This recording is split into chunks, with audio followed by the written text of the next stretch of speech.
Haloalkanes and haloarenes. Halogenated compounds persist in the environment due to their resistance to breakdown by soil bacteria. The replacement of hydrogen atom या atoms by halogen atoms in aliphatic hydrocarbon gives alkyl halide, इनको haloalkane भी कहते हैं, और in aromatic hydrocarbon gives aryl halide, इनको haloarene भी कहते हैं. Haloalkanes में halogen atom attached to sp3 carbon of alkyl group, और haloarenes में halogen atom is attached to sp2 carbon of aryl group. Halogen containing organic compounds, they act as solvent for non-polar compounds and they are used in synthesis of wide range of organic compounds. Chloramphenicol, इसमें chlorine होता है, एक antibiotic है, it is produced by microorganism, it is used to treat typhoid fever. Thyroxine, इसमें iodine है, एक hormone है, it is produced by our body, इसकी डेफिशिएंसी से गोइटर होता है. क्लोरोक्वीन, ये एक सिंथेटिक हेलोजन कंपाउंड है, it is used to treat malaria. Halothine, ये भी एक सिंथेटिक हेलोजन कंपाउंड है, it is used as anesthetic during surgery. Fully fluorinated compounds, they act as potential blood substituents in surgery. We'll see methods of preparation, physical and chemical properties and uses of organohalogen compounds. Haloalkanes and haloarenes को हम classify कर सकते हैं on the basis of number of halogen atoms as mono di poly, मतलब tri tetra, मतलब 3 4 5 अगर इसमें halogen atom है. फिर मोनो को हम फर्दर क्लासिफाई कर सकते हैं on the basis of hybridization of carbon to which halogen is attached. अगर जो हेलोजन एटम है वो अटैच है sp3 कार्बन से तो वो हो गया एल्काइल हैलाइड या हेलोअल्केन, और एलाइलिक हैलाइड्स और बेंजाइलिक हैलाइड्स. अगर हेलोजन sp2 कार्बन से है तो उसमें विनाइलिक हैलाइड्स और aryl halides.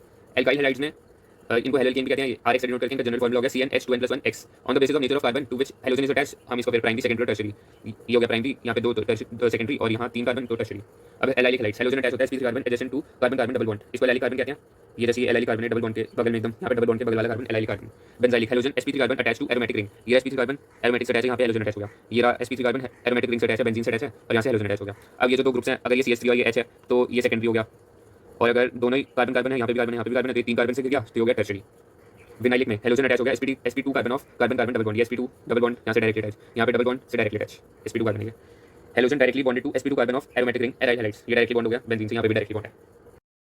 How to name them? Common name के लिए एल्काइल ग्रुप प्लस हैलाइड, और IUPAC में हेलो सब्स्टिट्यूटेड हाइड्रोकार्बन्स. अब कुछ एग्जांपल है, जैसे ये है तो इसका कॉमन नेम हो गया N प्रोपाइल ब्रोमाइड, 3 है ना तो प्रोपाइल, और IUPAC हो गया 1, ये फर्स्ट कार्बन पे 1 ब्रोमोप्रोपेन. अब यहाँ पे इसका कॉमन नेम हो गया आइसोप्रोपाइल क्लोराइड, और IUPAC हो गया 2 क्लोरोप्रोपेन. इधर कॉमन नेम हो गया इसका आइसोब्यूटाइल. आइसो मतलब कि जो सेकंड, जैसे हेलोजन है तो इससे सेकंड लास्ट कार्बन है ना, फर्स्ट सेकंड थर्ड, यहाँ पे सेकंड लास्ट है, इससे मिथाइल ग्रुप अटैच है, यहाँ पे भी इसको मान लिया फर्स्ट, तो इससे जो सेकंड लास्ट कार्बन है ये, तो यहाँ से ये अटैच हो गया मिथाइल ग्रुप. ऐसे इसका नाम हो गया 1 क्लोरो 1 पेयर, ठीक है, 2 मिथाइल प्रोपेन, ठीक है. अब बेंजीन पे मोनो हेलोजन डेरिवेटिव्स अगर होंगे बेंजीन के तो उसका जो कॉमन नेम IUPAC सेम होगा, और अगर डाई मतलब 2 है उसमें तो उसमें ऑर्थो मेटा पैरा, जैसे 1 और 2 1 और 3 ये 11 में पड़ा, ठीक है. ये हो गया इसका कॉमन, और IUPAC सेम है ब्रोमोबेंजीन. यहाँ पे कॉमन नेम हो गया मेटा डाइब्रोमोबेंजीन, और IUPAC हो गया 1 3 डाइब्रोमोबेंजीन, यहाँ पे 1 3 5 ट्राइब्रोमोबेंजीन, और ये तीनों है तो इसका कॉमन हो गया सिम ट्राइब्रोमोबेंजीन, ये वाला नया था पॉइंट. अब यहाँ पे ये हो गया 1 2 3, तो फर्स्ट कार्बन पे 1 क्लोरो 2,2 डाइमिथाइल प्रोपेन, ठीक है. यहाँ पे 1 2 3 सेकंड पे ब्रोमो है तो 2 ब्रोमोप्रोपेन, ठीक है, ये भी ठीक है. अब डाइहेलोएल्केन, इसमें same type of halogen atom होते हैं, तो इसको हम नेम करेंगे एल्काइलिडीन और एल्काइलिन डाइहैलाइड से. डाइहेलो कंपाउंड्स दो टाइप के हो सकते हैं, जेमिनल हैलाइड्स या इसको हम ऐसे लिखेंगे जेम डाइहैलाइड्स, विसिनल हैलाइड्स या विस डाइहैलाइड्स. जेमिनल में क्या होता है, both halogen on the same carbon, और यहाँ पे हेलोजन एडजेसेंट कार्बन होते हैं. इनका अगर कॉमन नेम करना है जेमिनल का तो एल्काइलिडीन हैलाइड्स, और इसका कॉमन नेम हो गया एल्काइलिन डाइहैलाइड्स. IUPAC तो डाइहेलोएल्केन है. अब एग्जांपल जैसे यहाँ पे जो दोनों हेलोजन है वो एक ही कार्बन पे है तो ये हो गया जेम, और इसका नाम हमने कैसे करना है एल्काइलिडीन, तो यहाँ पे इथाइल है तो इथाइलिडीन हैलाइड मतलब क्लोराइड, और IUPAC तो डाइहेलोएल्केन से 1 1 डाइक्लोरोइथेन. अब यहाँ पे दोनों एक पे नहीं अगल बगल एडजेसेंट कार्बन पे है तो इसको कॉमन हमें कैसे करना है एल्काइलिन डाइहैलाइड, तो एल्काइलिन यहाँ पे इथाइलिन डाइक्लोराइड, ये विसिनल है, ठीक है. और IUPAC हो गया 1 2 डाइक्लोरोइथेन, ठीक है, सिंपल है. तो कुछ और एग्जांपल्स वगैरह है नेमिंग पे. अब जैसे ये है यहाँ पे सेकब्यूटाइल क्लोराइड, क्योंकि सेकेंडरी कार्बन नंबर 4 तो सेकब्यूटाइल क्लोराइड, और IUPAC तो वही हो गया 2 क्लोरोब्यूटेन. और यहाँ पे अब नियो में जैसे वहाँ था आइसो, उसमें सेकंड लास्ट कार्बन पे एक मिथाइल ग्रुप, अब यहाँ पे सेकंड लास्ट कार्बन पे 2 मिथाइल ग्रुप, जैसे 1 2 3 तो ये सेकंड लास्ट हो गया ना, यहाँ पे 2 मिथाइल ग्रुप तो इसलिए नियो, और 1 2 3 4 5 कार्बन तो पेंटाइल और क्लोराइड. और इसका IUPAC तो हो गया ये फर्स्ट 1 ब्रोमो 2,2 डाइमिथाइल प्रोपेन 1 2 3, ठीक है. अब टर्शियरी, ये टर्शियरी कार्बन से अटैच है, और ये ग्रुप कौन सा 1 2 3 4 4 है तो टर्शियरी ब्यूटाइल ब्रोमाइड, और इसका IUPAC हो गया 1 2 3 लॉन्गेस्ट हो गई है तो 2 ब्रोमो फिर 2 मिथाइल प्रोपेन. अब यहाँ पे ये डबल बॉन्ड से अटैच है तो ये हो गया विनाइल क्लोराइड, ये पढ़ा था ना उसमें, और इसका IUPAC हो गया क्लोरो इथीन डबल बॉन्ड है. अब यहाँ पे ये डबल बॉन्ड के बगल वाले कार्बन से है तो ये हो गया एलाइल ब्रोमाइड, और इसका IUPAC हो गया 1 2 3 डबल बॉन्ड को प्रेफरेंस मिलेगी इसलिए, तो ये हो गया 3 ब्रोमोप्रोपीन. अब यहाँ पे ये हो गया टोलिन होता है पूरा CH3 वाला, तो ये ऑर्थोक्लोरो टोलिन, और इसका IUPAC हो गया 1 क्लोरो 2 मिथाइल बेंजीन या फिर 2 क्लोरो टोलिन, ठीक है. अब यहाँ पे ये है बेंजाइल, ये पूरा बेंजाइल ग्रुप है ये वाला, और तो बेंजाइल पे लगा क्लोराइड तो बेंजाइल क्लोराइड, और IUPAC हो गया ये सब्स्टिट्यूट देखेंगे इसको, ये मेन चेन हो गई तो इस पर क्लोरो लगा हुआ है, और ये पूरा फिनाइल ग्रुप, और ये मीथेन है तो क्लोरोफिनाइल मीथेन. अब यहाँ पे एक ही कार्बन से 2 क्लोरीन जुड़े हुए हैं तो इसको हम नेम करेंगे मिथाइलिन क्लोराइड. ये उससे डिफरेंट है, जैसे एक ही पे 2 जुड़े हैं तो जेमिनल है ना, तो हमें उसमें एल्काइलिडीन था, पर इसमें थोड़ा एक्सेप्शन चाहिए तो ये डिफरेंट है, इसलिए इसको स्टार भी रखा है मिथाइलिन क्लोराइड करेंगे इसको. और IUPAC तो डाइक्लोरोमीथेन, और ये क्लोरोफॉर्म CHCl3, ये ब्रोमोफॉर्म, और ये कार्बन टेट्राक्लोराइड, और IUPAC को ट्राइक्लोरो ट्राइब्रोमो और टेट्राक्लोरोमीथेन जो भी है. अब यहाँ पे ये पूरा N प्रोपाइल मतलब स्ट्रेट चेन और फ्लोराइड, और IUPAC हो गया 1 फ्लोरोप्रोपेन, ठीक है. अब ये क्वेश्चन है, फॉर्मूला देखा है C5H11Br, देखा है कि इसके 8 स्ट्रक्चरल आइसोमर्स हैं, उनके स्ट्रक्चर क्या है, नेम बताने IUPAC, और उनको क्लासिफाई करना है प्राइमरी सेकेंडरी और टर्शियरी. तो हमने जैसे ये इसके 7 या 8 स्ट्रक्चर है ना, तो हमने इसके 8 स्ट्रक्चर बना लिए, ब्रोमीन की डिफरेंट कार्बन पे चेंज जैसे भी करके 8 स्ट्रक्चर हमने इसे बना लिया आइसोमर्स. अब उनके नेम कर लिए सिंपल, यहाँ पे 1 ब्रोमोपेंटेन, यहाँ पे ये सेकंड से है तो 2 ब्रोमोपेंटेन, यहाँ पे थर्ड कार्बन से तो 3 ब्रोमो, और इधर जैसे ये इस चेन में हमने चेंजेस कर दिए. तो अभी फर्स्ट पे 1 ब्रोमो 3 मिथाइल ब्यूटेन, थर्ड पे है ना 1 2 3 4, और इससे कनेक्ट है तो 3 मिथाइल तीसरे वाले कार्बन से. अब यहाँ पे 1 2 ब्रोमो 3 मिथाइल ब्यूटेन, वही तो हमने जैसे कर दिया, नाम भी इसके कर दिया, और इसको फिर प्राइमरी सेकेंडरी तो करी आसानी है. यहाँ पे प्राइमरी कार्बन से तो प्राइमरी हो गया, यहाँ पे 2 से सराउंडेड है तो सेकेंडरी, ये भी सेकेंडरी 2 से सराउंडेड है. तो ऐसे हमने अब ये टर्शरी का एग्जांपल, ये कार्बन है, इसमें ये 3 से क्या हुआ, 1 2 और 3 कार्बन है, तो इसलिए टर्शरी होगा। ऐसे हमने सप्लाई कर लिया। ये भी कंपाउंड्स देखेंगे, आईयूपीएसी नेम बताने हैं। अब जैसे ये 1 2 3 4, तो 4 पे ब्रोमो और यहाँ पे डबल बॉन्ड है, तो 4 ब्रोमो पेंटू इन। यहाँ पे इधर है 1 2 3, थर्ड पे ब्रोमो और 2 मिथाइल, सेकंड पे मिथाइल ग्रुप है, और ब्यूट 1 इन, फर्स्ट पे डबल बॉन्ड। यहाँ पे 1 2 3 4 5, नहीं 4 ही आएगा, यहाँ 5 ये वाला इधर है 5, तो 4 ब्रोमो, 4 पे ब्रोमीन है, और थर्ड पे ये मिथाइल ग्रुप 1 2 3, थर्ड पे मिथाइल पेंटू इन 1 2 3 4 5 है, तो और डबल बॉन्ड है तो इन सेकंड पे। अब यहाँ पे जैसे 1 2 3 4, और अगर हम यहाँ से गिने तो 1 2 3 4, तो हम यहाँ से गिनना सही रहेगा, तो यहाँ से आ गया, क्योंकि ये भी पास रहेगा, तो रूल्स वगैरह हमने लेवल पढ़े थे। 1 ब्रोमो 2 मिथाइल ब्यूट 2 इन, क्योंकि ब्यूट मतलब 1 2 3 4 4 है, ठीक है। अब यहाँ पे ये फर्स्ट 1 2 3 4 तो मतलब ब्यूट हो गया, और सेकंड पे डबल बॉन्ड तो 2 इन, और फर्स्ट पे ब्रोमीन तो 1 ब्रोमो, ठीक है भी। अब यहाँ पे 1 2 3 3 कार्बन है, तो यहाँ से कितना सही आएगा 1 2 3, डबल बॉन्ड को प्रेफरेंस देंगे, तो 1 2 3 तो मतलब प्रोप, और डबल बॉन्ड तो इन, और 1 2 3 थर्ड पे है ब्रोमीन तो 3 ब्रोमो, और सेकंड पे मिथाइल तो 2 मिथाइल, ठीक है भी हो गया। जो हेलोजन है वो कार्बन से ज़्यादा इलेक्ट्रोनेगेटिव है, तो इसलिए जो सीएक्स बॉन्ड है वो पोलराइज्ड है, तो इसलिए कार्बन पे पार्शियल पॉजिटिव चार्ज आ गया और हेलोजन पे पार्शियल नेगेटिव, ये पार्शियल पॉजिटिव पार्शियल नेगेटिव का साइन है सब। पीरियोडिक टेबल में अगर हम डाउन द ग्रुप जाएंगे तो साइज इंक्रीज होता है, जैसे फ्लोरीन क्लोरीन ब्रोमीन आयोडीन, तो साइज इंक्रीज होता जाएगा, फ्लोरीन स्मॉलेस्ट आयोडीन लार्जेस्ट, तो C X bond length also increases from C F to C I, तो जैसे बॉन्ड लेंथ इंक्रीज करेगी तो बॉन्ड एंथैल्पी डिक्रीज करेगी। Alkyl halides best prepared from alcohols which are easily accessible. Alcohol का जो हाइड्रोक्सिल ग्रुप है उसको रिप्लेस कर देंगे हेलोजन से on reaction with concentrated halogen acids, phosphorus halides और thionyl chloride. Thionyl chloride is preferred, reason क्या है, जो प्रोडक्ट्स बनेंगे एक तो एल्काइल हैलाइड बनेगा और गैसेस बनेंगी सल्फर डाइऑक्साइड और HCl। ये जो गैसेस हैं दे आर इजीली एस्केपेबल, तो therefore just pure alkyl halide. Reaction is HCl for primary and secondary alcohol, catalyst ZnCl2 is required. For tertiary alcohol, simply shaking alcohol with concentrated HCl at room temperature. Constant boiling with HBr 48% concentration, तो उससे बन जाएगा alkyl bromide. Heating alcohols with sodium or potassium iodide at 95% orthophosphoric acid gives Ri in good yield. Alkyl iodide. Reactivity of alcohols with halo acids, ये होगी tertiary की सबसे ज़्यादा, फिर सेकेंडरी की, फिर प्राइमरी की सबसे कम। अभी जो PBr3 और PI3 हैं, they are generated in situ. In situ मतलब they are produced in reaction mixture. ये रेड फॉस्फोरस है, इसको अगर हमने ब्रोमीन के साथ ट्रीट किया तो PBr3 बन जाएगा, और आयोडीन के साथ ट्रीट किया तो PI3 बन जाएगा। अब जो अल्कोहल का सॉल्यूशन है, अगर हम उसको ड्राई HCl गैस उसमें से पास कर दे तो एल्काइल क्लोराइड बन जाएगा, या फिर मिक्सचर ले लें हम अल्कोहल का और कंसंट्रेटेड एक्वस हेलोजन एसिड और उसको हीट कर दें, तब भी हमारे पास बन जाएगा एल्काइल क्लोराइड, या जो सा भी हमने यहाँ पे हेलोजन लिया, जिसका भी हेलोजन एसिड लिया है। अब यहाँ पे एक बात ध्यान रखिए कि these methods are not applicable for preparation of aryl halides। Reason क्या है, वहाँ पे जो CO बॉन्ड होती है ना फिनॉल में, उसमें पार्शियल डबल बॉन्ड कैरेक्टर आ जाता है which is difficult to break, और ये जो डबल बॉन्ड हो जाएगा तो since stronger than single bond, इसलिए difficult to break होता है। अब जो भी हमने रिएक्शन पढ़ी उसको रिएक्शंस में सम अप कर देते हैं। अभी हमने स्टेटमेंट देखना, रिएक्शन लिख दिया हमने, ये ROH HCl और ZnCl2, तो ये OH की जगह लग गया Cl और बाकी H2 आ गया।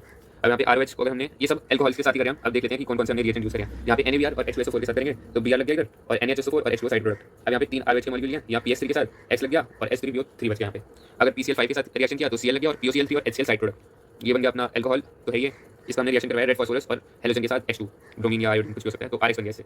और ये थायोनिल क्लोराइड SOCl2, इसमें साइड प्रोडक्ट SO2 और HCl, ये गैसेस निकल जाएंगी, तो इसलिए आसान होगा, इसलिए प्रेफर किया जाता है।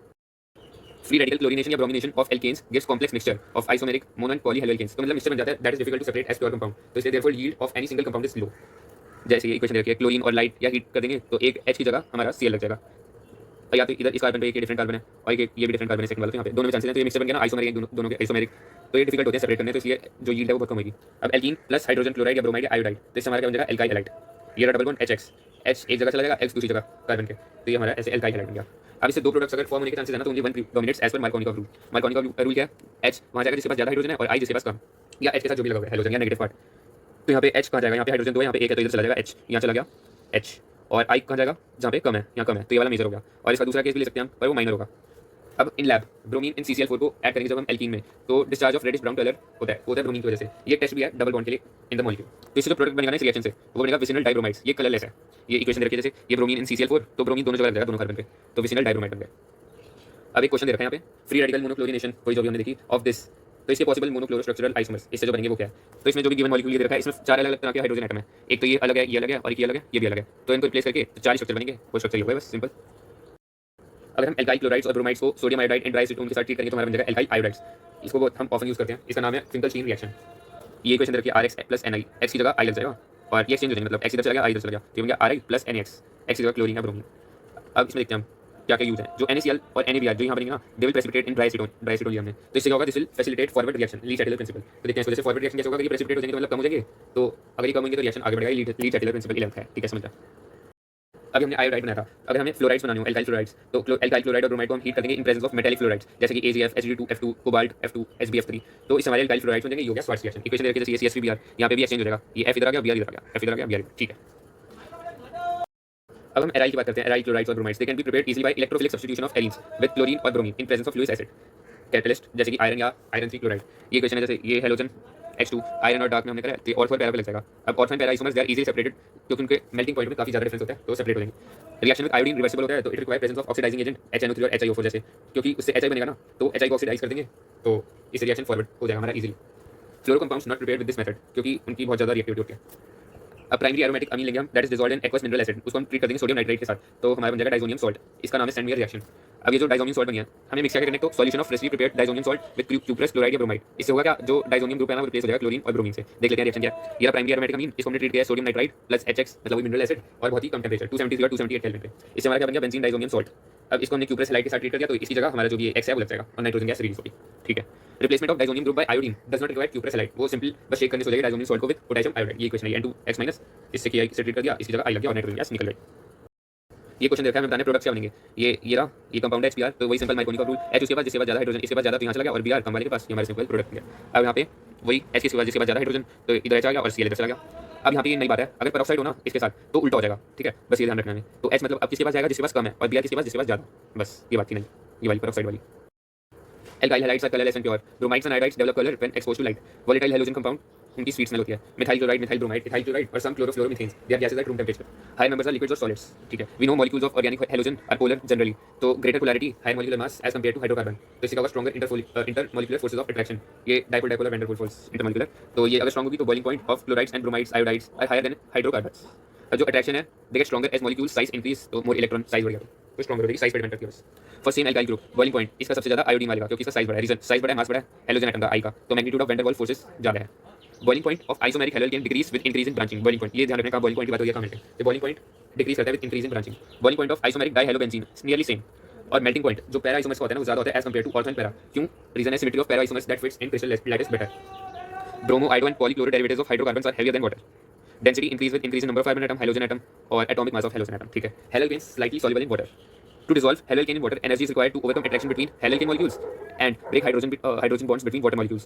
पुराने बॉन्ड तोड़ने हैं, तो उससे less energy is released when new attractions are set up between haloalkane molecule and water molecule. जब इन दोनों के बीच में attraction set up होगी तो कम energy निकल गया। Since these are not as strong as original hydrogen bonds in water, so therefore solubility of haloalkanes in water is very low.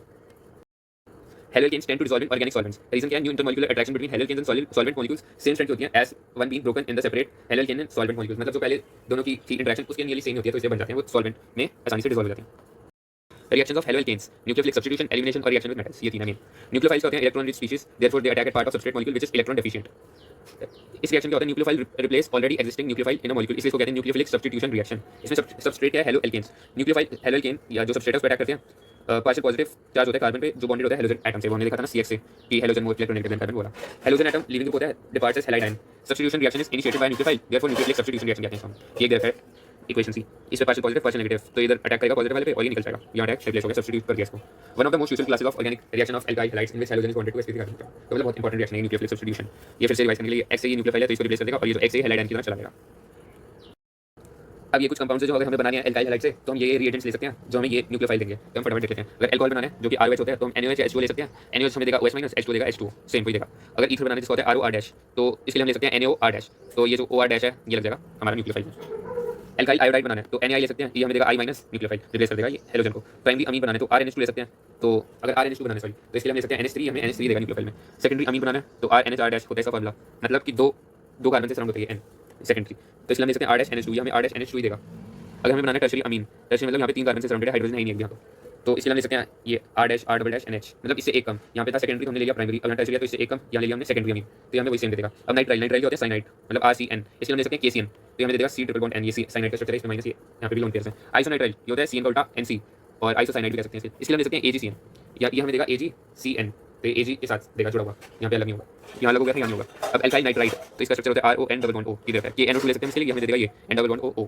Nitro alkene बनाना है तो होगा NO2, तो इसलिए हम ले सकते हैं AgNO2, ये हमें दे देगा, ये टूटेगा नहीं है जी, ये इसके साथ जाएगा AgONO, ये ऐसा स्ट्रक्चर है इसका। अगर एस्टर बनाना है तो R-C-O, ये हमें इसलिए हम ले सकते हैं R-C-O Ag, मतलब सिल्वर सॉल्ट ले लेंगे इसकी, तो यहाँ से हमें ये मिल गया C-O-। अगर हमें हाइड्रोकार्बन बनाना है इसलिए हम ले सकते हैं लिथियम एल्युमिनियम हाइड्राइड LiAlH4, ये हमें देगा हाइड्राइड आयन H-। और अगर एल्केन बनाना है R- तो इसलिए हम ले सकते हैं मेटल के साथ, मेटल हैलाइड, मेटल एल्केन जो भी आई, एल्केन से मेटल अटैच है, ये हमें दे देगा -R-, तो उसमें जुड़ जाएगा। अब साइनाइड्स और नाइट्राइड्स में दो न्यूक्लियोफिलिक सेंटर हैं, इनको हम कह सकते हैं एम्बिडेंट न्यूक्लियोफाइल्स। साइनाइड का स्ट्रक्चर जैसे ये यहाँ से भी अटैक कर सकते हैं कार्बन से और नाइट्रोजन से भी अटैक कर सकता है, तो अगर ये कार्बन से लिंक होगा तो उसको कहेंगे एल्काइल साइनाइड, अगर नाइट्रोजन से होगा तो आइसोसाइनाइड। ऐसी नाइट्राइट में ये हो गया ऑक्सीजन से और N से, दोनों से कर सकता है अटैक। अगर ऑक्सीजन से करा तो एल्काइल नाइट्राइट, N से करा तो नाइट्राइल एल्केन। अब एक बात है कि जो हैलोजन है अगर हम उसका रिएक्शन करवा रहे हैं KCN से तो हमें मिल रहा है एल्काइल साइनाइड, और अगर AgCN से करवा रहे हैं तो आइसोसाइनाइड। ऐसा क्यों, इसकी एक्सप्लेनेशन क्या है। KCN है आयोनिक है, प्रोवाइड साइनाइड इन सॉल्यूशन, और तो कार्बन कार्बन बॉन्ड जो होगा ना that is more stable than CN bond. पर AgCN में क्या होगा, वो कोवेलेंट है, तो only nitrogen is free to donate electron pair, तो इसलिए आइसोसाइनाइड होता है। यहाँ तो कोई ऑप्शन ही नहीं है, यहाँ तो बस N ही बनेगा। वहाँ ऑप्शन था सी से भी कर सकता था, एन से भी कर सकता था, पर किया किससे, सी से, क्योंकि जो सी बॉन्ड बनेगा ना वो मोस्ट स्टेबल होगा सी एन बॉन्ड से। तो ये एक्सप्लेनेशन है कि ऐसा क्यों होता है।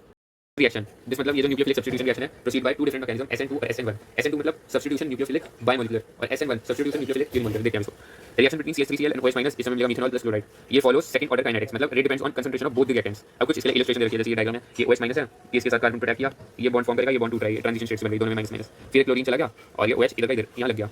अभी कुछ रिप्रेजेंटेशन, ये जो सॉलिड वैल्यू बाहर आ रहा है पेपर से, जो डैश है अंदर जा रहा है, और जो स्ट्रेट लाइन बनाई है ना ये प्लेन पे है, प्लेन इसी प्लेन के पेपर में जो राइट हैंड निकल गया और ये OH लग गया। और यहाँ पे एकदम ढंग से देखना है, ये जो OH माइनस है अब यहाँ पे ऐसी शेप का है और इधर ये इधर से निकला है पीछे से, और ये जो तीन बॉन्ड है ऐसे इधर खिसक गए हैं, जैसे इधर देख सकते हैं। तो ये आगे देखना पड़ेगा हमें। दूसरी इलस्ट्रेशन भी देखिए, ये जैसे यहाँ पे वही है, मतलब ये OH है, ये भी OH है, ये वाला हो गया अपना OH, ये OH, ये हो गया CH3 और ये बड़ा वाला Cl। अब यहाँ से OH आया, इस पर अटैक करेगा ना, इस कार्बन पे अटैक किया, ये S हो गया, ट्रांजिशन स्टेट बन गई, ये OH का बॉन्ड बन रहा है, Cl जा रहा है तो Cl चला गया और ये OH लग गया। ये जो बॉन्ड थे पहले ये इस तरफ थे हाइड्रोजन, अब ये इस तरफ खिसक गए और क्लोरीन चला गया। अब 1937 में एडवर्ड डेविस हुक्स जो भी कहते हैं सर क्रिस्टोफर इनगोल्ड, इन्होंने मैकेनिज्म दिया SN2 रिएक्शन का, ये फैक्ट है। अब incoming nucleophile interact with alkyl halide, तो जो कार्बन हैलाइड बॉन्ड है वो ब्रेक होगा और new bond is form between carbon and attacking nucleophile. Here CO bond between C and OH, ये जो होते हैं साइमल्टेनियसली होते हैं, जैसे यहाँ इधर दिखाई साइमल्टेनियसली बन रहे हैं, इधर भी यहाँ पे भी एक बॉन्ड बन रहा है, एक बॉन्ड टूट रहा है, इकट्ठे हो रहा है। नो इंटरमीडिएट इज फॉर्म्ड, तीन carbon hydrogen bond move away from attacking nucleophile. जो भी हमने वहां देखा था उसको पॉइंट्स में देखना है। ट्रांजिशन स्टेट में तीन carbon hydrogen bond same plane पे होंगे, सेम प्लेन, एक ही प्लेन पे, तो attacking and leaving nucleophile they are partially attached, ठीक है। कॉन्फिगरेशन इन्वर्टेड, जैसे ये मैं बता रहा था बार बार कि OH अभी यहाँ पे इस शेप ऐसी है और यहाँ पे SS हो गया, तो ऐसा लगेगा कि जैसे अम्ब्रेला है और अभी हमने इसको ऐसे रखा हुआ है, जब तेज हवा चलेगी तो अम्ब्रेला का जो ऊपर वाला होता है वो उड़ जाता है ना, तो कोई बात यहाँ पे भी कह रखी है कि like umbrella is turned inside out when caught in strong, इसको कहेंगे इन्वर्जन ऑफ कॉन्फिगरेशन। अब ट्रांजिशन स्टेट जो होती है वो अनस्टेबल होती है, it can't be isolated, carbon is bonded to 5 atoms simultaneously. Hughes work under Ingold and earn DSc degree from university of London, ये थोड़ी साइंटिस्ट इन दोनों ने क्या दिया SN2 का मैकेनिज्म, ठीक है। Since reaction require approach of nucleophile to carbon bearing leaving group, presence of bulky substituent on और near carbon have dramatic inhibiting effect. अब इसका देखते हैं, methyl halides most rapidly react in SN2।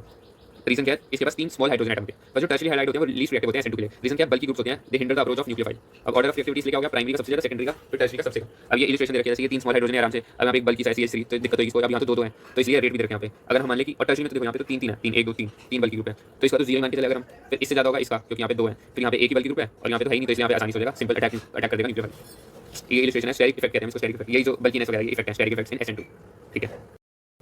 अब देखते हैं SN1 में क्या है, substitution nucleophilic unimolecular, substitution nucleophilic unimolecular ऐसे लिखा हुआ है। Carried in polar protic solvent, जैसे पोलर मतलब पोलर और प्रोटिक मतलब जो प्रोटॉन देंगे एक्स साइन, तो ये वाटर अल्कोहल एसिडिक एसिड। इसमें रिएक्शन है जैसे टर्शियरी ब्यूटाइल ब्रोमाइड का OH माइनस के साथ, तो बन जाएगा टर्शियरी ब्यूटाइल अल्कोहल, रिप्लेस हो जाएगा ब्रोमीन OH का, वो ये एक्टर मैकेनिज्म लगा। It follows first order kinetic, जो rate depends on concentration of only one reactant, जो कि एल्काइल हैलाइड है। अब जैसे ये देख रहा है यहाँ पे Br है और OH के साथ रिएक्शन कर रहा है, तो Br की जगह OH लग गया। It occurs in two step, step 1 क्या है, जो पोलराइज्ड CBr बॉन्ड है ना, undergoes slow cleavage to produce carbocation and Br minus. Step 2 में carbocation is attacked by nucleophile, ये हमारा इससे हमारा न्यूक्लियोफाइल बन जाएगा स्टेप 1 में, ये रिवर्सिबल है, ये बन गया हमारा कार्बोकेटाइन और Br माइनस। फिर ये अटैक हो जाएगा न्यूक्लियोफाइल से स्टेप 2 में और बन गया हमारा अल्कोहल। जो स्टेप 1 है वो स्लोएस्ट है, रिवर्सिबल है। CBr अब ये ऐसा क्यों है, CBr बॉन्ड को ब्रेक करना है हमें, तो इसके लिए एनर्जी चाहिए होगी। Energy comes through solvation of halide ion with proton of protic solvent, कभी हमने लिया था पोलर प्रोटिक सॉल्वेंट, अब उसके साथ सॉल्वेशन कुछ मतलब प्रोसेस होता है, उसे एनर्जी रिलीज करती है हमारी, solvation of halide ion with proton of protic solvent. Since rate of reaction depends upon slowest step, तो therefore rate depends only on concentration of alkyl halide and not on concentration of S minus, ठीक है। इसलिए SN1 है 1 unimolecular, एक ही पे depend करता है। अब stability of carbocation increases, so its ease of formation from alkyl halide also increases, तो इसलिए रेट ऑफ रिएक्शन इंक्रीज। तो यही है बस, टर्शियरी एल्काइल हैलाइड SN1 में ज्यादा जल्दी आते हैं, इसका रीजन क्या है, टर्शियरी कार्बोकेटाइन ज्यादा स्टेबल होते हैं। तो समझ कर देते हैं हम रिएक्टिविटी को, टर्शियरी, सेकेंडरी, प्राइमरी और ये सिंपल वाला मिथाइल। SN2 में अगर हम प्राइमरी का देखें तो उसका सबसे ज्यादा होता है, क्योंकि उसमें वो बल्कि हमें देखना बल्कि स्टेरिक इंटरेस्ट, और SN1 में हमें स्टेबिलिटी देखनी है कार्बोकेटाइन की, तो इसलिए टर्शियरी वाला ज्यादा स्टेप हो गया। अब एलाइलिक और benzylic halides they have high reactivity towards SN1, reason क्या है, जो कार्बोकेटाइन है वो स्टेबलाइज होता है रेजोनेंस के, ये है जैसे ये हो गया अपना एलाइलिक है ना, डबल बॉन्ड के बगल वाले कार्बन में, ये एलाइलिक है, यहाँ से रेजोनेंस हो जाएगी तो ये पॉजिटिव चार्ज स्टेबलाइज हो जाएगा इसका, और बेंजाइलिक में भी है, ये डबल कॉन्जुगेशन है, ये पॉजिटिव चार्ज स्टेबलाइज हो जाएगा यहाँ से, तो इसलिए दोनों SN1 आराम से कर सकते हैं। अब ये तो दोनों के लिए सेम है ये वाला ऑर्डर कि I का सबसे ज्यादा, Br का, फिर उससे F का सबसे ही कम, क्यों, क्योंकि जो I है उसका साइज बड़ा है, तो गुड लिविंग ग्रुप है, आसानी से टूट जाएगा, ये I आसानी से चला गया तो दूसरा ग्रुप आसानी से आ जाएगा, सिंपल है। अब हमें बताना है SN2 फास्टर किसमें है, इसमें या इसमें, ये है प्राइमरी हैलाइड तो इसी में है फास्टर। अब यहाँ पे किसमें, आयोडीन और chlorine, iodine better leaving group large size, ठीक है, ये होता है। अब नेक्स्ट में हमें बताना है order of reactivity towards SN1 and SN2 for 4 isomeric bromobutane. पहले तो ब्रोमोब्यूटेन के आइसोमर्स बना लिया हमने, बना लिया 1 2 3 4। अब हमें इसमें से आइडेंटिफाई कर लेना कि प्राइमरी कौन सा, सेकेंडरी कौन सा, टर्शियरी कौन सा है। तो हमें पता है कि जो SN1 है उसमें सबसे ज्यादा होगा ऑर्डर होता है प्राइमरी का सबसे कम, फिर सेकेंडरी, फिर टर्शियरी का। अब ये प्राइमरी का तो सबसे कम होगा, अब पर दिक्कत यहाँ पे दो प्राइमरी है, तो हमें देखना है SN1 में क्या बनता है, वो बनता है कार्बोकेटाइन, तो स्टेबलाइज इससे ज्यादा होगा क्योंकि इसमें ब्रांचिंग है ना, तो इसलिए ग्रेटर इलेक्ट्रॉन डोनेटिक होगी इसकी, तो इंडक्टिंग इफेक्ट से स्टेबलाइज हो जाएगा ये वाला जा, ये नई बात थी इसमें नहीं। और SN2 के लिए बस हमने ये जो कहा इसके साइन रिवर्स कर देंगे बस। अब सेकंड में हम ये देख रहे हैं, इसमें फिर वही सिंपल लेंगे, हम आइडेंटिफाई करेंगे टर्शियरी कौन सा, सेकेंडरी कौन सा, प्राइमरी कौन सा है। तो अब यहाँ पे हम जैसे SN1 के लिए लिख रहे हैं तो टर्शियरी का तो सबसे ज्यादा होगा, यहाँ पे 2 सेकेंडरी है, इसमें से सबसे ज्यादा किसका होगा, SN1। देख लेंगे यहाँ पे दो फिनाइल ग्रुप है, 2 बेंजीन, तो ज्यादा स्टेबलाइज कर देंगे ना, तो इसलिए उसका ज्यादा होगा इससे, क्योंकि यहाँ पे एक ही फिनाइल ग्रुप है और सबसे कम तो प्राइमरी का होगा। सिंस C6 ये वाला जो है इसमें 2 फिनाइल ग्रुप है, stabilize by 2 phenyl group resonance से हो जाएगा, ठीक है। और SN2 के लिए वही रिवर्स कर देंगे, तो कंक्लूजन क्या है, SN1 में हम देखना है स्टेबिलिटी ऑफ कार्बोकेटाइन और SN2 के लिए हमें देखना है वही बल्कि कौन सा, स्टेरिक इंटरेस्ट वगैरह, बल्कि ग्रुप नहीं होना चाहिए था। अगर इसी में समझें तो उल्टा हो जाएगा यहाँ पे, क्योंकि यहाँ पे 2 फिनाइल ग्रुप है, 2 बल्कि ग्रुप है, तो इसलिए उससे भी स्टेबल नहीं हो पाएंगे, यानी जो न्यूक्लियोफाइल है वो अटैक नहीं कर पाएगा आसानी से। To understand stereochemical aspects of substitution reaction, we need to learn some basic stereochemical principles and notation जैसे कि optical activity, chirality, retention, inversion, rationalization, ये सब होते हैं. अब plane polarized light ये किससे प्रोड्यूस होती है? By passing ordinary light through Nicol prism. ये जो plane है ये रोटेट हो जाता है पास थ्रू सर्टेन कंपाउंड्स. ये जो कंपाउंड्स होते हैं इनको हम कहते हैं optically active compounds. Angle by which plane polarized light is rotated is measured by instrument, उसको कहेंगे पोलैरिमीटर. एक compound rotate light towards right मतलब क्लॉकवाइज तो उसको कहते हैं हम डेक्स्ट्रो रोटेटरी. एक वर्ड है ग्रीक वर्ड, इसका मतलब है राइट रोटेटरी. इसको हम डी फॉर्म कह सकते हैं, इसको प्लस साइड में कर देंगे क्योंकि राइट में. और अगर लेफ्ट कर रहा है तो हो गया लीवर रोटेटरी. तो ऐसे याद कर सकते हैं एल से एल और बाकी जो हो गया वो राइट करेगा. तो इसको एल फॉर्म और इसको हम डिनोट कर देंगे माइनस से. और प्लस और minus isomers of compound are called optical isomers. और ये जो फिनोमेना हो गया इसको कह दिया ऑप्टिकल आइसोमरिज्म. विलियम निकोल 1768 से 1851 में था. इसने दिया था इन्होंने first place that produce plane polarized light, इसलिए हमने उसका नाम रखा ये Nicol prism. Observation of Louis Pasteur in 1848 कि crystals of certain compounds exist in the form of mirror images. ये जो मिरर इमेजेस वगैरह हैं ये this led foundation of modern stereochemistry. He demonstrated that aqueous solution of both types of crystal showed optical rotations. वो उनकी concentration same रखती है equal. जो ऑप्टिकल रोटेशन है वो equal in magnitude but opposite in direction. मतलब magnitude same था, जो एंगल था वो सेम था, पर अगर एक राइट में करे तो दूसरा लेफ्ट में करे. His belief that this difference in optical activity was associated with 3D arrangement of atoms and molecules of two types of crystal. 3D arrangement by configuration जैसे. अब दो साइंटिस्ट थे, जे वेंटहोफ वो डच के थे और सी ले बेल वो फ्रेंच साइंटिस्ट थे. इंडिपेंडेंटली सेम ईयर 1874 में they argued that special arrangement of 4 groups या valencies around the central carbon is tetrahedral. ये हमें पता है. If all the substituent attached to that carbon are different, the mirror image of the molecule is not superimposed या overlap, और ये such a carbon is called asymmetric carbon और stereocenter. तो जो रिजल्टिंग मॉलिक्यूल बनेगा it lacks symmetry, उसको हम कहेंगे asymmetric molecule. तो asymmetry of molecule और non superimposability of mirror image ये रिजल्ट करती है ऑप्टिकल एक्टिविटी में. अब सिमेट्री और asymmetry it is observed in many day to day objects जैसे कि sphere, cube, cone. They are identical to their mirror images, तो सुपर इंपोज हो जाते हैं symmetrical. Many objects are non superimposable on their mirror images, जैसे कि हमारे hands जो लेफ्ट हैंड और राइट के ऊपर सुपर इंपोज नहीं होता, या फिर जैसे लेफ्ट की अगर मिरर इमेज है तो वो सुपर इंपोज नहीं होगी. The objects which are non superimposable on their mirror images are called chiral. और ये जो प्रॉपर्टी है कायरलिटी और इसके एग्जांपल हैं पेयर ऑफ हैंड्स को भी बताया. और जो सुपर इंपोज हो जाएंगे उनको कहते हैं ए कायरल. तो जो कायरल मॉलिक्यूल्स हैं मतलब जो नॉन सुपर इंपोजेबल है, जो नॉन सिमेट्रिक है, वो ऑप्टिकली एक्टिव, और जो ए कायरल है जो सिमेट्रिक है वो optically inactive. Test of molecular chirality को हमने ऑर्गेनिक मॉलिक्यूल्स में देखा, अभी हमने जैसे डे टू डे में देखा था, इसको हम मॉलिक्यूल्स में देखेंगे. अब हम इसको टेस्ट कर सकते हैं या फिर एक तरीका कि by constructing models and mirror images. तो इतना कौन करेगा? या फिर drawing 3D structure and superimpose in our mind, या फिर हम कुछ ट्रिक्स यूज कर सकते हैं. Other its assist us to recognize chiral molecules. एक टेक्निक है कि जैसे presence of a single asymmetric carbon atom, मतलब सिंगल. अब इसका कुछ इलस्ट्रेशन है जैसे ये इसमें ये बना रखी आउट ऑफ प्लेन आ रही है, अंदर जा रहा है और इस प्लेन में है, इसलिए हमने मिरर इमेज बनाई तो वो ऐसी बन गई. अब हमने इसको 180 डिग्री से रोटेट कर दिया, इसको उठाया और ऐसे कर दिया हमने यहाँ पे पलट दिया, तो जो बॉन्ड बाहर आ रहा था वो अंदर चला जाएगा. तो यहाँ तो सेम है, तो इतना कोई फर्क नहीं पड़ रहा. तो अब हमने इन दोनों को देखा तो ये दोनों एक दूसरे के ऊपर ओवरलैप कर रही हैं. अब कर रही हैं तो इसका मतलब एक कायरल है. या फिर हम ये ट्रिक यूज कर सकते हैं, इसमें जो 4 ग्रुप हैं वो ये जो कार्बन है एसिमेट्रिक तो है नहीं क्योंकि 4 ग्रुप अलग अलग थोड़ी हैं, इसमें ये दोनों सेम आ गए तो इसलिए 4 ग्रुप सेम ही है और इसमें एक ही वो है कायरल कार्बन, तो इसलिए ये हो गया अपना एक कायरल. ये लिखा है यहाँ पे presence of single asymmetric carbon atom. ये एसिमेट्रिक कार्बन तो है नहीं यहाँ पे, तो इसलिए कायरल नहीं होगा, एक कायरल हो गया. तो अब यहाँ पे भी देखते हैं दूसरे में, ये जैसे ये देखा स्ट्रक्चर इसकी मिरर इमेजेस, ये इधर आ गया, ये इधर आ गया, और ये जो ओएस था यहाँ पे ये मिरर इमेज. अब इसको भी हमने ऐसे रोटेट करने उठा के ले लिया. अब यहाँ पे क्या है, जो अंदर था वो बाहर जगह अंदर जा रहा था, तो बाहर आ गया CS3, ये बाहर आ रहा था C2S5, ये अंदर चला गया, और जो प्लेन में थे वो तो नहीं. अब ये दोनों आपस में सुपर इंपोज नहीं है, D और F, तो ओवरलैप नहीं करी, तो इसलिए कायरल है. अब इतना सब सोचने के बजाय हम डायरेक्ट करके यूज कर ली. अब यहाँ पे बस एक ही वो दिख रहा है हमें, एक एसिमेट्रिक कार्बन है, एक है ना, हाँ, क्योंकि 4 ग्रुप अलग है और एक होना चाहिए.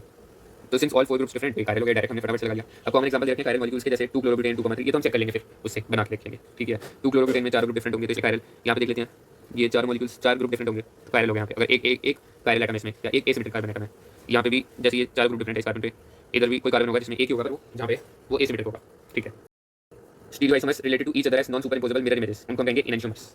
वही जैसे यहाँ पे इस फिगर में ये non superimposable mirror images, ये दोनों आपस में भी तो नहीं करी ना, हमने रोटेट करके देखा था इसको. ये नॉन सुपर इंपोजेबल है, इसको कह दिया इनएंशियोमर्स. यहाँ पे भी ये दोनों non superimposable mirror images हैं, ये भी हो गए enantiomers. Stereoisomers related to each other as non superimposable mirror images, enantiomer हो गए. अब इनएंशियोमर्स में क्या होता है, आइडेंटिकल फिजिकल प्रॉपर्टीज, जैसे कि melting point same, boiling point same, refractive index same. बस मेन फर्क क्या होता है, they differ with respect to rotation of plane polarized light. अगर if one enantiomer dextrorotatory तो अदर लीवो, मतलब अगर एक राइट में रोटेट करेगा तो दूसरा लेफ्ट में रोटेट करेगा. अब एक ये पॉइंट आता है, sign of optical rotation is not necessary related to absolute या actual configuration of the molecule. ये भी आगे जाके हम समझेगा. अब एक जैसे मिक्सचर है उसमें 2 इनएंशियोमर्स हैं इक्वल प्रोपोर्शन में, तो उससे होगा क्या, जीरो ऑप्टिकल रोटेशन. अब इनएंशियोमर देखा था हमने, अगर एक लेफ्ट में करेगा तो दूसरा राइट में कर देगा. और यहाँ पे अगर इक्वल प्रोपोर्शन है तो मैग्नीट्यूड सेम होगा उनका, तो रोटेशन होगी नहीं नेट, क्योंकि लेफ्ट और राइट कैंसिल हो जाएंगे. तो ऐसे मिक्सचर को हम कहेंगे रेसमिक मिक्सचर या रेसमिक मॉडिफिकेशन. रीजन क्या है, rotation due to one isomer is cancel by rotation due to other, ठीक है, बताना कैंसिल हो जाएंगी. रिप्रेजेंट कैसे करेंगे, डीएल इकट्ठे लिख देंगे, प्लस माइनस लिख देंगे, बिफोर नहीं ऐसे कर रखा है. Process of conversion of enantiomer into racemic mixture, ये हो गया रेसमाइजेशन, ठीक है. इक्वल प्रोपोर्शन में मिक्सचर किया बस रेसमाइजेशन हो गया, सिंपल है. अब इसमें हमें बताना है कायरल कौन सा और ए कायरल कौन सा है. यहाँ पे देख लेना सिंपल कि 4 ग्रुप जिसमें डिफरेंट है, यहाँ पे डिफरेंट है तो कायरल हो गया, ठीक है. यहाँ तो सेम है तो ये नहीं है, ये वाला कायरल है इसमें. अब इसमें से देख लेते हैं, यहाँ पे ये और ये पूरा ग्रुप डिफरेंट. यहाँ पे क्या, ये दोनों ग्रुप तो सेम ही लग रहे हैं, तो इसलिए ए कायरल है. यहाँ पे देखें इधर ये ग्रुप, ये दूसरा ग्रुप, तीसरा और चौथा हाइड्रोजन, ठीक है, ये सारे 4 ग्रुप अलग हैं, तो इसलिए ये हो गया कायरल. रिटेंशन ऑफ कॉन्फिगरेशन मतलब preservation of spatial arrangement of bonds to asymmetric carbon atom during chemical reaction. तो वही रिटेंशन मतलब if no bonds to stereo centre is broken then retention होगी. एग्जांपल जैसे रखा है, ये अपना वो है स्टीरियो सेंटर मतलब एसिमेट्रिक कार्बन एटम, इससे कोई भी डायरेक्टली बॉन्ड टूट नहीं रहा, तो यहाँ से ये अलग सा बॉन्ड टूट रहा है. अब जहाँ ऐसी ये स्ट्रक्चर और ये स्ट्रक्चर सिमिलर सी है, कुछ चेंजेस नहीं हुए, तो इसलिए हो गया रिटेंशन ऑफ कॉन्फिगरेशन. हाँ, अब ये जो ये हमने पहले पॉइंट पढ़ा था ना कि ये वाला लिखा था पहले मैंने कि sign of optical rotation not necessarily related to absolute actual configuration of the molecule. तो अब हम उसको समझेंगे. अब देखो जैसे इसी कॉन्फिगरेशन ऐसी और इसकी सेम ही है, पर इसका साइन माइनस है, इसका प्लस है, तो ये हमें नहीं देखना कि मतलब साइन है माइनस है तो वो भी अपनी लीवो तो है ही, पर इसकी कन्फिगरेशन ऐसी है तो जरूरी है कि ऐसी कन्फिगरेशन वाले लीवो ही होंगे, वो प्लस भी हो सकते हैं, डेस्क राइट में भी रोटेट कर सकते हैं, तो कन्फिगरेशन से साइन का कोई लेना देना नहीं है डायरेक्टली। तो वो लिखा है configuration at asymmetric centre same, ये कन्फिगरेशन सेम है बट साइन चेंज हो गया, तो वही है two different compound with same configuration at asymmetric carbon atom में हैव डिफरेंट ऑप्टिकल रोटेशन। ऐसा कोई जरूरी नहीं है कि जो ये साइन है कन्फिगरेशन पर डिपेंड कर रहा है, यही पहले लिखा हुआ था, वही जो पॉइंट समझ नहीं आया था स्टार कर रखा था उसको। When a bond directly bonded या linked to an asymmetric carbon atom is broken, तो तीन केसेस बन सकते हैं, तीन आउटकम्स है, इन्वर्जन, रिटेंशन और रेसिमाइजेशन। ये इलस्ट्रेशन दे रखी है, जैसे ये हमें x को रिप्लेस करना है y से, तो कर दिया हमने ये x की जगह y, या तो चुपचाप जो y है वो एज इट इज इसकी जगह पे रह गया, कोई चेंजेस नहीं है इसमें, सेम टू सेम है। अब यहाँ पे y इसने चेंज कर दी कन्फिगरेशन, उल्टा कर दिया, अभी पहले यहाँ राइट में थे ना ऐसी थी, तो अब इसकी इन्वर्ट हो गई, मिरर इमेज टाइप हो गई, तो इधर हो गई। या फिर केसेस हो सकते हैं दोनों बन सकते हैं a प्लस b। तो अब देख लेते हैं इसको पॉइंट्स में, अगर a बना हमारे पास जैसे है तो हो गई रिटेंशन कन्फिगरेशन रोटेटेड a लिखा हुआ बुक में, पर ये थोड़ी गलती लगी, रोटेटेड नहीं होना चाहिए, रोटेटेड होना चाहिए, ठीक है, कोई बात नहीं होती। अगर b है, इफ b ओनली मतलब ऐसा है, तो ये कन्फिगरेशन उल्टी हो गई ना इसकी, तो इन्वर्जन हो गया, कन्फिगरेशन ऑफ b इन्वर्टेड। अगर दोनों ये वाला केस है, दोनों बने a और b 50-50 mixture of a and b, तो रेसिमाइजेशन हो गई, जो प्रोडक्ट बनेगा वो ऑप्टिकली इनएक्टिव। इसका रीजन क्या है, since one isomer will rotate the plane polarized in opposite direction to other, जैसे ये वाला है, ये दोनों तो वही है सेम से इन एंशियोमेट टाइप मिरर इमेज रिलेशन, तो अगर ये डेक्स्ट्रो होगा तो एक लिखो होगा, तो दोनों आपस में कैंसिल कर देंगे, रेसिमिक मिक्सचर बनेगा सेम। अब हम देखते हैं, now let us have a fresh look at SN1 and SN2 mechanism by taking example of optically active alkyl halide. SN2 में क्या होगी, इन्वर्जन होगी, रीजन क्या है, जो न्यूक्लियर फाइल है attack on the side opposite to where halogen is present. अब यहाँ पे हैलोजन इधर है, अब दोनों पे नेगेटिव चार्ज है, तो डायरेक्ट यहाँ से नहीं करेगा, पीछे से घूम के आ जाएगा चलाकी से, तो ये बैक साइड से आएगा, तो इसलिए बैक साइड से आया, और ये जो ये तीन बॉन्ड्स हैं इधर मुड़ गए, जैसे इधर मुड़ गए, तो ये होगी इन्वर्जन ऑफ कन्फिगरेशन, तो ये होगा माइनस प्लस। चलो हमें कन्फिगरेशन देखना। अब SN1 में क्या होगा, रेसिमाइजेशन। अब इसका रीजन देखते हैं, समझते हैं इसको ध्यान से। जो कार्बोकेटाइन बनेगा ना, जो बना था वहाँ पे फॉर्म्ड इन सिलोस, वो sp2 हाइब्रिडाइज होगा, तो प्लेनर होगा, तो एक आयल होगा वो, जो अटैक ऑफ न्यूक्लियर फाइल है वो from either side of the plane हो सकता है कार्बोकेटाइन के, तो इससे रिजल्ट क्या होगा, मिक्सचर ऑफ प्रोडक्ट बनेगा जिनकी हो सकती है सेम कन्फिगरेशन और अपोजिट कन्फिगरेशन वाले। इसको हम समझते हैं। ये इलस्ट्रेशन देखिए, hydrolysis of 2 bromopropane to give Ca+, मतलब वही रेसिमिक मिक्सचर बन रहा है, ये ऑप्टिकल एक्टिव है पर ये नहीं है। देखते हैं इसको, ये है अपना ये Br चला गया, कार्बोकेटाइन बन गया, पूरा एक प्लेन में है। तो अब ये केस देखते हैं, ये यहाँ पे या तो इस साइड से होगा, इस साइड से प्लेन 3D में इमेजिन करना चालू है इसको, या तो इस साइड से हो सकता है, पीछे से कहीं से भी हो सकता है, ऊपर से भी नीचे से भी, ये देखा जैसे यहाँ पे ये प्लेन है तो ऊपर से भी हो सकता है, नीचे से भी हो सकता है। अब ऊपर से हो गया तो ये कन्फिगरेशन ऐसी बन गई, नीचे से हुआ तो ऐसी बन गई, तो दो पॉसिबिलिटी है कि एक कन्फिगरेशन वैसी जैसे पहले थी ये, और एक उसकी उल्टी बन गई, तो दोनों बन गए यहाँ पे, तो इसलिए यहाँ पे इन्वर्जन भी हो गई, रिटेंशन भी हो गई, तो बन गया रेसिमिक मिक्सचर, रेसिमाइजेशन हो गई। Halogen with beta hydrogen atom, जब हमको हीट करेंगे with alcoholic solution of potassium hydroxide, तो एलिमिनेशन हो जाएगी, हाइड्रोजन निकलेगा बीटा कार्बन से, हेलोजन निकलेगा अल्फा कार्बन से। अभी अल्फा बीटा गामा क्या है, जैसे ये हेलोजन है तो इससे एकदम जो जुड़ा हुआ अल्फा, फिर उसके अलावा बीटा, फिर उसके अलावा गामा। अब जैसे ये देखा है, ये अल्फा है क्योंकि इससे डायरेक्टली ये बीटा हो गया, और ये बीटा हाइड्रोजन हो गया। अब कोई भी बेस लिया, जैसे हमने बेस ये ना अल्कोहलिक पोटेशियम हाइड्रोक्साइड बेस है, तो यहाँ से हाइड्रोजन को निकाल लेगा अपनी तरफ, और ये बॉन्ड जो इधर आ जाएगा डबल बॉन्ड, और यहाँ से हेलोजन निकल गया, ये हेलोजन निकल गया, ये बेस हाइड्रोजन लेगा, एक्स हो गया लिविंग ग्रुप, बी मतलब बेस, ठीक है। ये रिजल्ट क्या बन गया, इसका ये एल्कीन बन गया, सिंपल तरीके है। Since beta hydrogen atom is involved in elimination, इसको हमने क्या दिया, beta elimination. If more than one alkene, तो अगर different types of beta hydrogen है तो only one alkene will be formed as major product. Rule है कि in dehydrohalogenation reaction preferred product is that alkene which has greater number of alkyl group attached to doubly bonded carbon atom. ये किसने दिया था, Alexander जेटसेफ भी कह सकते हैं इसको बोलने में, रशियन केमिस्ट है ये 1875 में दिया था। अब इसको समझते हैं क्या है रूल, सिंपल से ये रहा 2 ब्रोमोपेंटेन, तो ये हमें इधर फोकस करना है हमें, ये रहा ये अल्फा कार्बन, ये बीटा, तो यहाँ से ये Br चला जाएगा और यहाँ से H चला जाएगा, और यहाँ से भी जा सकते हैं, ये भी तो बीटा ही है, दो बीटा हो गया हमारे पास, यहाँ से भी जा सकते हैं, यहाँ से भी, पर बनेगा कौन सा, देखो अगर यहाँ से गया तो ये बन गया, और अगर यहाँ से गया तो ये प्रोडक्ट बना। अब ये वाला ज़्यादा बना, ये वाला कम बना, तो वही बात यहाँ पे क्या रखी कि जो डबल बॉन्ड है ना, यहाँ पे देखो एक मिथाइल ग्रुप है, और यहाँ पे भी एक एल्काइल ग्रुप है, यहाँ पे भी एल्काइल ग्रुप, दो हो गए डबल बॉन्ड के साथ सराउंड कर रहे हैं, और यहाँ पे ये डबल बॉन्ड है, इसके आसपास तो बस एक ही मिथाइल मतलब मिथाइल सॉरी एल्काइल बड़ा, ऐसा कोई फर्क नहीं पड़ता, नंबर देखते हैं, तो ये कम बना और ये ज़्यादा बना, ये एग्जैक्ट रूल। जब हम ऑर्गेनिक क्लोराइड्स, ब्रोमाइड्स, आयोडाइड्स को सर्टेन मेटल्स के साथ रिएक्ट करेंगे तो ऑर्गेनोमेटालिक कंपाउंड्स बनेंगे, उनमें होगा carbon metal bond. An important class of organometallic compound is alkyl magnesium halide, RMgX कहते हैं इसको ग्रिग्नार्ड रिएजेंट के नाम से जाना जाता है, क्योंकि ये डिस्कवर किया था विक्टर ग्रिग्नार्ड ने in 1900। It is obtained by reaction of alkenes with magnesium metal in dry ether. ये रिएक्शन दे रखा है, ये एल्केन मैग्नीशियम के साथ रिएक्ट कर रहा है ड्राई ईथर में, तो हमारी ग्रिग्नार्ड रिएक्शन बन गया RMgX। अब इसमें जो कार्बन मैग्नीशियम का जो बॉन्ड है ये वाला, इन दोनों के बीच में वो कोवेलेंट है पर हाईली पोलर है, carbon pulling electrons from electropositive magnesium, और जो MgX बॉन्ड है वो तो आयनिक है, यहाँ पे R पे पार्शियल नेगेटिव और यहाँ पे हैलाइड पे भी, और मैग्नीशियम में पार्शियल पॉजिटिव। अभी जो ग्रिग्नार्ड रिएजेंट्स होते हैं ना, they are highly reactive, they react with source of proton to give hydrocarbon, even water alcohols amines are sufficiently acidic to convert them to corresponding hydrocarbon. देखो जैसे RMgX, इससे H2 किसी भी उसे H2 हमारा H दे देगा, तो जो MgX है ना R- है, ये H+ देगा, इसके ऊपर R- है ना, जैसे यहाँ पे R-, और तो ये H ले लेगा, यहाँ से R- और H बन गया, और बाकी जो बच गया MgX बन गया, और यहाँ से OH निकलेगा क्योंकि H+ और OH- में टूटेगा, तो MgOH और X एक कंपाउंड ऐसा बन गया। तो ये जो रिएक्शन है कि वाटर के साथ रिएक्ट करके दे देगा, तो therefore it is necessary to avoid even traces of moisture from Grignard reagent, तो हमें दूर रखना है। Therefore reaction is carried out in dry ether, जो भी रिएक्शन है ना इसके ग्रिग्नार्ड के बनाने में भी हमने देखा था ड्राई ईथर यूज किया था, देखो यहाँ पे ये obtained by reaction in dry ether, तो इसका ये यूज है कि अगर पानी होगा तो फिर ये कन्वर्ट आगे हो जाएगा एल्केन में, हमें वो थोड़ी सी है।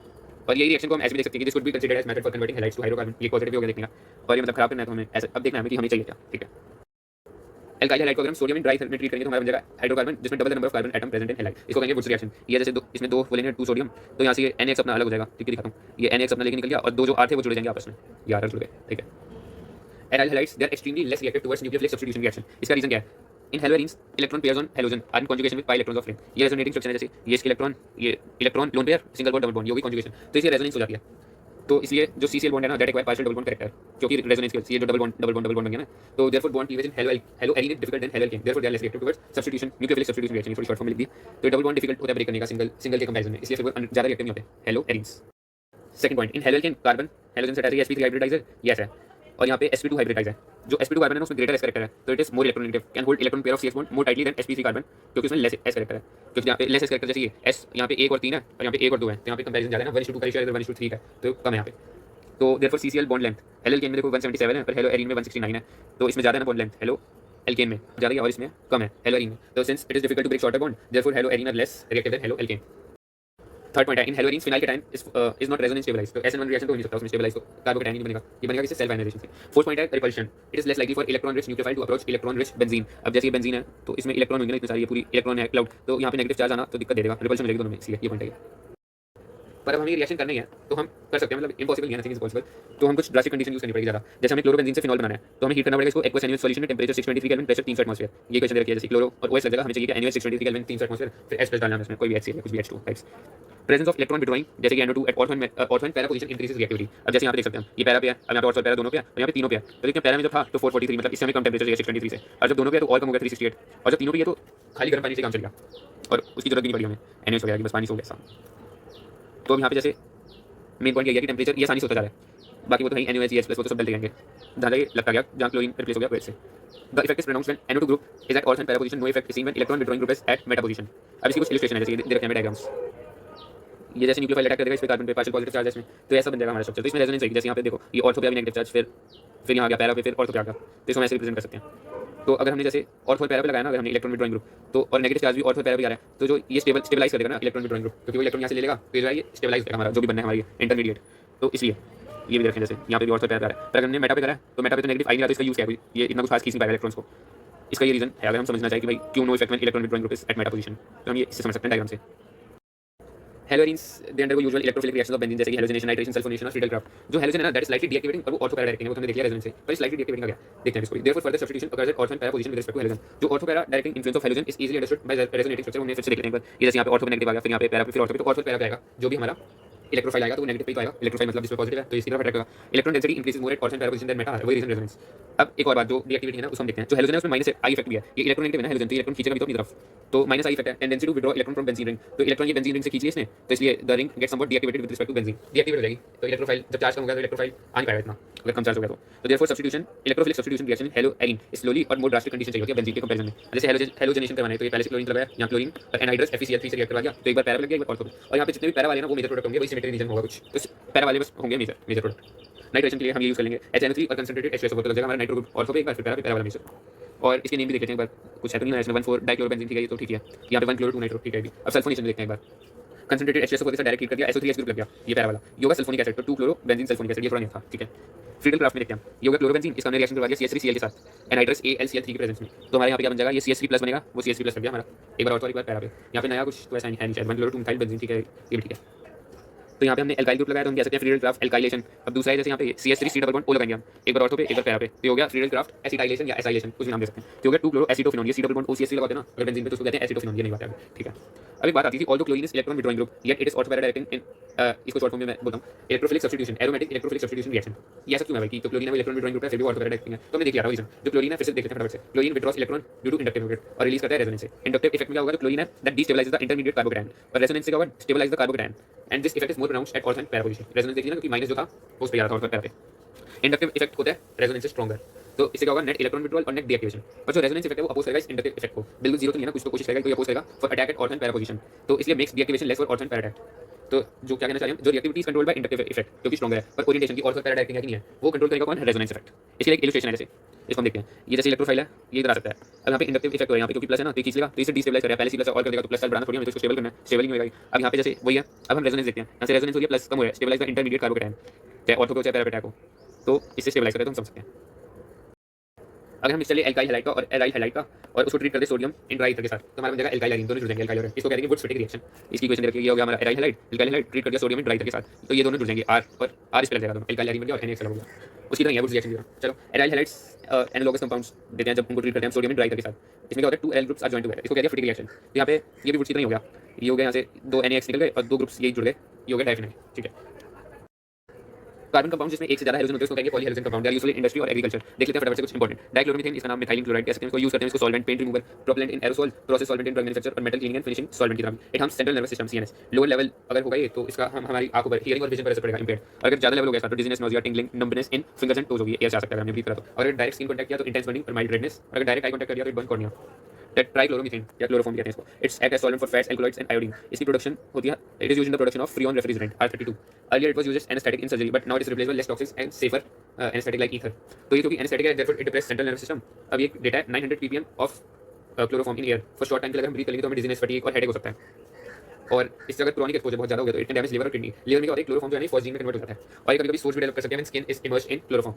जो क्लोरोफॉर्म है that is slowly oxidised by air in presence of light to carbonyl chloride या फॉस्फीन, जो भी हमने बात करी थी लिवर में। ये जो फॉस्फीन है इट इज एक्सट्रीमली पॉइजनस, तो इसलिए क्लोरोफॉर्म को हम स्टोर करते हैं डार्क कलर्ड और क्लोज बॉटल्स में so that air is kept out. ये रिएक्शन दे रखा है, ये हो गया CaCl3 रिएक्ट कर जाएगा ऑक्सीजन के साथ, एयर में ऑक्सीजन मतलब लाइट, तो बन गया कार्बोनिल क्लोराइड COCl2 और HCl निकल गया, ये होगी फॉस्फीन। अब नेक्स्ट है ट्राई आइडोमिथेन। आइडोफॉर्म भी कह सकते हैं इसको, एंटीसेप्टिक की तरह यूज करते थे पहले। इसकी जो एंटीसेप्टिक प्रॉपर्टीज होती है ना that is due to liberation of free iodine and not iodine itself. तो और इसकी जो इसकी स्मेल भी काफी ज्यादा ऑब्जेक्शनेबल स्मेल, तो therefore it is replaced by other formulations जिसमें आयोडीन होता है, क्योंकि आयोडीन की वजह से एंटीसेप्टिक इसकी वजह से बढ़िया तो हमने लेस देख लिया। दूसरा अल्टरनेटिव टेट्राक्लोरोमीथेन, ये रेफ्रिजरेंट्स में यूज होता है और प्रोपेलेंट्स फॉर एरोसोल कैंस में भी होता है। It is used as feedstock in synthesis of CFC chlorofluorocarbons और अदर केमिकल्स। फार्मास्यूटिकल दवाइयों में भी यूज होता है, जनरल सॉल्वेंट की तरह use. Till mid 1960s it was used as cleaning fluid, in industry as degreasing agent, in home as spot remover, और इसको फायर एक्सटिंग्विशर की तरह यूज। और ये लिवर कैंसर भी कॉज कर सकता है और dizziness, light headedness, nausea, vomiting, और ये permanent damage to nerve cell भी कॉज कर सकता है। केमिकल है तो कुछ भी। हार्ट बीट इरेगुलरली बीट हो सकती है और स्टॉप भी हो सकती है, मतलब बहुत खतरनाक है। CCL4 यानी CCL4 टेट्राक्लोरोमीथेन भैया।